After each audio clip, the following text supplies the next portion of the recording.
Do you think that the country will see the United States will see the first gay president or the first woman president? We already have it with Obama, so let's just calm down. In the chaotic landscape of online misinformation and conspiracy theories, one narrative has persisted with surprising longevity and intensity. The claim that Michelle Obama, the former First Lady of the United States, is secretly a transgender woman. Despite a complete lack of credible evidence and widespread condemnation from mainstream institutions, this theory has lived on in the farthest corners of the internet and has occasionally surfaced in more public, unsettling ways. Where did this idea come from? Why does it keep resurfacing? And what does its endurance say about society, media, and the way we view gender and power? The earliest seeds of the conspiracy appear to have taken root around the late 2000s and early 2010s, coinciding with Barack Obama's presidency. Initially, it began with fringe internet forums and YouTube videos. Users began to dissect Michelle Obama's appearance, her height, her musculature, her fashion choices, and presented these traits as evidence that she was not a biological woman. The arguments were crude. Her shoulders were too broad, her arms too muscular, her fingers too long. Some even went so far as to analyze footage of her walking or dancing, claiming that a supposed bulge in her clothing was definitive proof of male genitalia. These pseudo-scientific evaluations were often paired with slow-motion videos, highlighted still frames, and breathless narrations implying some grand secret. The theory remained mostly on the fringes until a brief but explosive moment in 2014. The late comedian Joan Rivers, when asked about whether the United States would ever have a gay president, responded, "We already have it with Obama. You know Michelle is a transgender." When the reporter asked her to clarify, she doubled down. "We all know."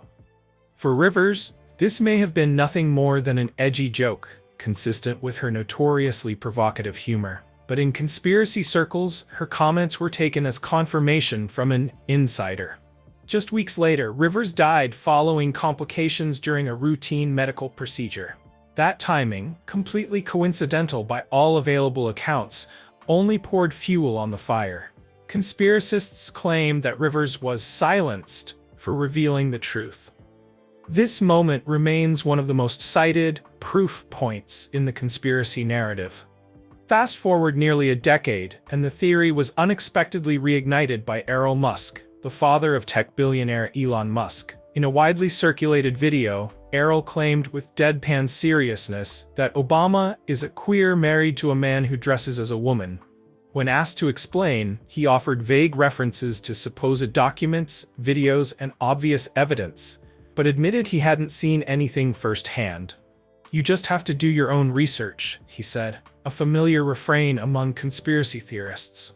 While Elon Musk is not a widely influential public figure, his familial connection to Elon Musk gave his comments more visibility, prompting mainstream outlets to revisit the theory, often to debunk it again. Throughout these discussions, one common thread emerges.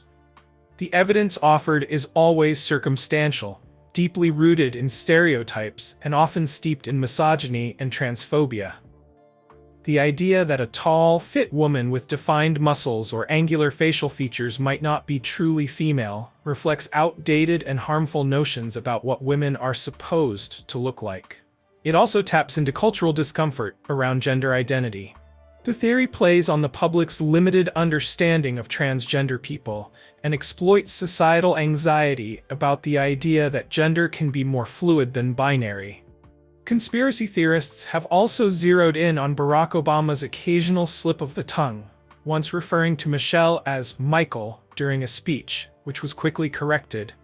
Despite being an obvious error, this moment has been looped, dissected, and framed as a Freudian slip or coded admission. Another pillar of the theory involves the Obama daughters, Sasha and Malia. Some claim they were adopted or born from a surrogate. However, Michelle Obama has publicly shared her struggles with fertility and her decision to conceive through IVF, a vulnerable and humanizing revelation in her memoir, Becoming. In that memoir and in interviews, Michelle speaks candidly about miscarriages, about feeling pressure as a woman in the public eye, and about trying to maintain her family's privacy while under constant scrutiny. Her transparency, rather than being respected, has ironically been used against her by some corners of the internet. This conspiracy theory, like many others, thrives on distrust. Distrust in government, in the media, in official narratives. For those who already believe that the world is manipulated by unseen elites, or that truth is hidden in plain sight, Michelle Obama becomes just one more symbol in a larger web of imagined deception. But what's often overlooked is the real harm caused by these theories. They reinforce damaging ideas about gender, they fuel mockery and bullying, and they dehumanize a woman who spent 8 years in one of the most high-profile, high-pressure roles in the world. They also delegitimize legitimate conversations around transgender rights, creating a toxic environment where gender identity is treated as something scandalous or shameful. To be clear, there is no verifiable, credible evidence that Michelle Obama is transgender. She is never identified as such, and no public record, medical, legal, or otherwise, supports the claim. Independent fact-checkers have repeatedly debunked the theory, and yet it continues to circulate. Some say it's because people are bored.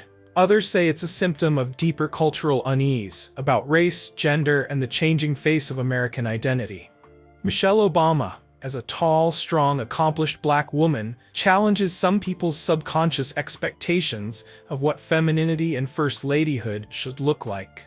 So they rewrite her story to make it fit a different narrative, one that explains away their discomfort, even if it means embracing fiction. At its core, this conspiracy theory is not really about Michelle Obama. It's about power, identity, and fear of change. And it raises bigger questions. Why are people so quick to believe something so outlandish? Why do baseless claims get more traction than documented truth? And what does it say about our information ecosystem that millions of people can be convinced, based on body language and internet rumors, that someone is living a hidden life with zero factual basis? In the end, people will believe what they want, but it's our responsibility as consumers of information to ask questions, seek evidence, and recognize the human impact of our words and beliefs. Because when we mistake speculation for fact, we don't just distort reality, we do real damage. Barack Obama sentenced to life imprisonment, goodbye forever. The political world is shattered today, as unprecedented news emerges about former President Barack Obama that has Washington insiders, legal experts, and citizens across America in complete shock. The 44th President of the United States has been sentenced to life imprisonment without the possibility of parole, marking one of the most extraordinary legal and political developments in American history. This isn't just a political earthquake. It's a complete rupture in the foundation of American democracy as we know it, explains veteran political analyst Thomas Reynolds. Never in our nation's history has a former president faced consequences of this magnitude. The implications for our political institutions, international standing, and national psyche are simply incalculable. The stunning development comes after a trial that was conducted with extraordinary security measures and limited media access, citing national security concerns. The case centered around classified drone strike operations conducted during Obama's administration, with prosecutors alleging that the former president knowingly authorized strikes that violated international law and resulted in civilian casualties. The timing couldn't be more catastrophic, reveals a senior White House official who requested anonymity due to the sensitivity of the situation. With multiple international crises developing and crucial diplomatic negotiations underway, the conviction of a former president, particularly one who remains highly influential globally, creates diplomatic complications that could take years to untangle. For those stunned by this development, the shock is amplified by Obama's long-standing reputation as a constitutional scholar and his previously unblemished legal record. Born to a Kenyan father and American mother, Obama's rise from humble beginnings to the pinnacle of American political power had been widely celebrated, as an embodiment of the American dream. After graduating from Columbia University and Harvard Law School, where he became the first black president of the Harvard Law Review, Obama worked as a civil rights attorney and taught constitutional law at the University of Chicago Law School. He served in the Illinois State Senate from 1997 to 2004 before being elected to the U.S. Senate. His historic 2008 presidential victory made him the first African American to hold the nation's highest office. Barack Obama wasn't just a president, he was a global symbol of possibility and progress. Notes presidential historian Dr. Rebecca Adams. For someone with his background, education, and historical significance to find himself facing a life sentence is beyond comprehension. It's like watching a cornerstone of modern American history being violently uprooted before our eyes. What makes this case particularly shocking is the dramatic contrast between Obama's public image as a measured, deliberate leader and the allegations that led to his conviction. Always eloquent, thoughtful, and cool under pressure, he had been viewed as one of the most disciplined and scandal-free modern presidents, even by many of his political opponents. Whatever your politics, Obama was widely recognized for his personal integrity and commitment to democratic norms, explains political scientist Dr. James Wilson. His presidency was notably free of personal scandals, which makes these developments all the more stunning. This conviction doesn't just challenge perceptions of one man, it forces a complete re-evaluation of a consequential chapter in American history. The criminal case against Obama began with what initially appeared to be a routine congressional inquiry into the drone program that expanded significantly during his administration. However, as investigators dug deeper, they allegedly uncovered evidence of what prosecutors described as a systematic pattern of actions that fundamentally violated international law and exceeded constitutional authority. What started as a seemingly standard oversight investigation quickly evolved into something far more serious, explains former federal prosecutor Sarah Jenkins. The evidence trail led in directions that nobody could have anticipated, eventually implicating decision-making at the very highest levels of the Obama administration. The key piece of evidence that shifted the case from a policy dispute to a criminal matter was the discovery of previously classified documents suggesting that Obama had received intelligence indicating high probability of civilian casualties in several high-profile strikes, but authorized them anyway. Prosecutors alleged this pattern constituted a knowing violation of the laws of armed conflict. The trial, which was conducted under extraordinary security measures and with limited media access due to national security concerns, lasted for 6 weeks. Prosecutors presented evidence including declassified documents, electronic communications, and testimony from former administration officials who had accepted immunity deals. The defense team, led by celebrated attorney Robert Coleman, mounted what observers described as a vigorous and compelling case for Obama's innocence. The government has presented a fundamentally flawed narrative that fails to consider the full context of incredibly complex national security decisions, Coleman argued in his closing statement. These were challenging times that required difficult choices, all made with the intent to protect American lives and interests. To criminalize this decision-making retroactively isn't just legally dubious, it sets a dangerous precedent for every future president. Coleman emphasized that the drone program had been briefed to congressional leaders and operated within legal frameworks established by administration lawyers. He argued that decisions about targeting were made based on the best available intelligence at the time, and that civilian casualties, while tragic, were not the result of criminal intent, but rather the fog of modern asymmetric warfare. However, after deliberating for 3 days, the jury returned with a guilty verdict on all counts. As the verdict was read, witnesses in the courtroom described Obama's expression as one of stunned disbelief, followed by the same composed dignity that characterized his presidency. 3 days later, at the sentencing hearing, several high-profile witnesses spoke on Obama's behalf, including former cabinet members, world leaders, and military officials familiar with the challenges of counterterrorism operations. Former Vice President Joe Biden delivered particularly emotional testimony, describing Obama as a man who agonized over every military decision, who demanded the highest ethical standards, and who never once took lightly the awesome responsibility of commanding our armed forces. When given the opportunity to speak before sentencing, Obama stood with the same dignified bearing that had characterized his presidency, addressing the court in the measured but eloquent tones that had become his trademark. "I stand before you today accepting the verdict of this court while maintaining my innocence," he stated. "Every decision I made as president was guided by my oath to preserve, protect, and defend the Constitution of the United States. I approach that sacred responsibility with the utmost seriousness and care, seeking always to honor the trust the American people placed in me."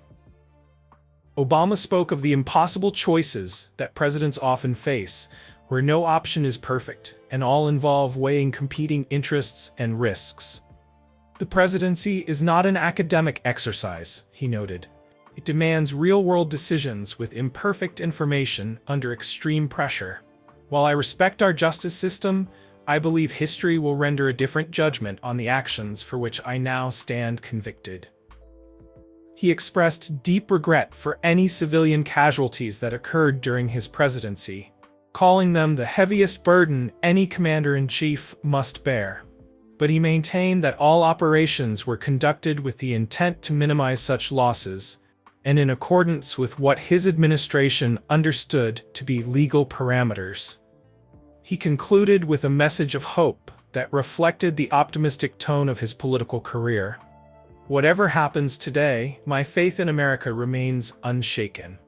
The arc of our nation's history is long, but as I have always believed, it bends toward justice. That belief sustains me still." Judge Eleanor Simmons, in delivering the maximum possible sentence, cited what she called the extraordinary breach of public trust involved in the case. "Mr. Obama, the position you held represents the highest honor our nation can bestow and carries with it our deepest trust," Judge Simmons stated. "The evidence presented at trial demonstrated that this trust was violated in ways that cannot be overlooked or excused, regardless of intent or context. While your service to this country included many commendable achievements, no one, not even a former president, stands above the law." As Obama was led from the courtroom, the political earthquake was already beginning. Former First Lady Michelle Obama, who had maintained a stoic presence throughout the trial, issued a powerful statement defending her husband and vowing to fight this miscarriage of justice with every resource and every breath. "Barack has dedicated his life to serving this country with honor, integrity, and an unwavering commitment to the Constitution," she wrote. "The man I know, the man America elected twice to its highest office, is incapable of the acts described in this trial. While today is dark, we remain confident that the truth will eventually prevail." The unprecedented situation has created a constitutional crisis, with legal experts debating the implications of a former president serving a life sentence. The case has divided the nation along familiar political lines, with supporters arguing that the prosecution was politically motivated, while critics insist that accountability must apply even to those who have held the highest office. "We've never faced anything like this in American history," explains constitutional scholar Dr. Michael Thompson. "The peaceful transfer of power and the general immunity from prosecution for official acts have been cornerstones of our political system. This verdict challenges fundamental assumptions about how we treat former presidents and could dramatically alter the calculations of every future commander-in-chief." For the Obama family, including daughters Malia and Sasha, now young adults with their own careers, the sentence represents an unimaginable reversal of fortune. Sources close to the family indicate that while they are devastated by the verdict, they remain unified and determined to clear Obama's name through the appeals process. "The Obama women have always been the former president's strength, and that hasn't changed," reveals a family friend. Michelle, Malia, and Sasha are approaching this with the same grace and resilience they've shown throughout their time in public life. Their bond is unbreakable, and they're completely focused on supporting each other and fighting for Barack. The conviction has sent shockwaves through international diplomatic channels, with world leaders expressing varying degrees of concern, shock, and in some cases satisfaction. Traditional American allies have generally expressed dismay, with several European leaders issuing statements questioning the legitimacy of the proceedings. Meanwhile, nations with whom Obama had more complicated relationships have responded with barely concealed satisfaction. The international reaction reveals just how consequential this verdict is for America's standing in the world, explains foreign policy expert Dr. Elizabeth Harris. Obama remains an enormously popular figure globally, and seeing him convicted challenges perceptions of American justice and political stability. The diplomatic repercussions will be felt for decades. The case has also prompted soul-searching about America's drone program and broader counter-terrorism policies. Human rights organizations, while not necessarily supporting the criminalization of a former president, have noted that the trial brought needed attention to civilian casualties and questions of accountability in modern warfare. Whatever one thinks of this specific verdict, it has finally forced a national conversation about policies that have largely operated in the shadows, notes human rights lawyer Maria Rodriguez.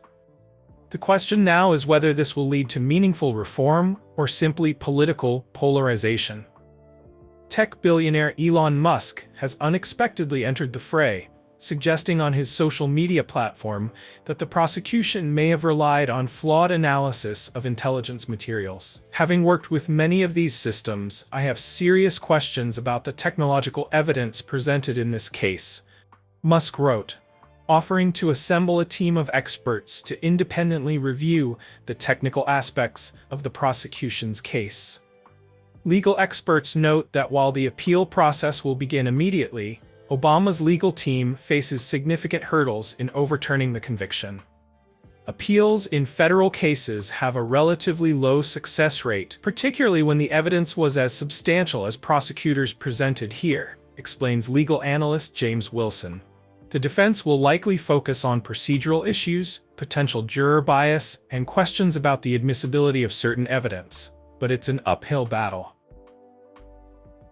As Obama begins his sentence at an undisclosed federal facility, the location kept secret due to security concerns, the nation continues to grapple with the implications of this extraordinary case. Presidential historians are already describing it as the most significant legal proceeding involving a former president in American history, far surpassing the impeachment of Bill Clinton or the Watergate scandal that led to Richard Nixon's resignation. This case will be studied for centuries, notes Dr. Adams. It fundamentally changes our understanding of presidential accountability and the relationship between our political and legal systems. Regardless of one's view on Obama's guilt or innocence, we are witnessing a historic inflection point in American democracy. For millions of Americans who viewed Obama as a transformational figure, who broke racial barriers and expanded healthcare access, the conviction represents a personal as well as political blow. Social media has been flooded with expressions of disbelief, grief, and in many cases rage at what many perceive as a miscarriage of justice. I've been interviewing Obama supporters across the country, and the emotional response is unlike anything I've seen in decades of political reporting, says veteran journalist Michael Brooks. There are people literally in tears, people who feel like this verdict isn't just about one man, but about the shattering of a hope they had invested in. It's raw, it's visceral, and it's dividing communities and even families. At the same time, Obama's critics, who had long alleged various improprieties during his administration, have expressed vindication. For those who opposed Obama's policies, this verdict confirms their worst suspicions. Brooks continues. The reaction is equally emotional but almost celebratory, with many feeling that justice has finally been served after years of what they perceived as media protection of the former president. Multiple legal defense funds have sprung up overnight, with Obama supporters from across the country contributing to what may become the largest legal appeal fund in American history. Prominent attorneys have volunteered their services, and law schools nationwide are already organizing symposia to analyze the case and its implications. As night falls on this extraordinary day in American history, one question looms above all others. Can a democracy weather the criminal conviction and imprisonment of a former leader without losing its foundational stability? The next chapters of this unprecedented story will test the resilience of American institutions, the rule of law, and the bonds that hold a deeply divided nation together. What do you think about this shocking development? Is this the pursuit of justice, regardless of power and position, or a dangerous politicization of our legal system? Share your thoughts in the comments, and don't forget to subscribe for more breaking news as this historic situation continues to unfold.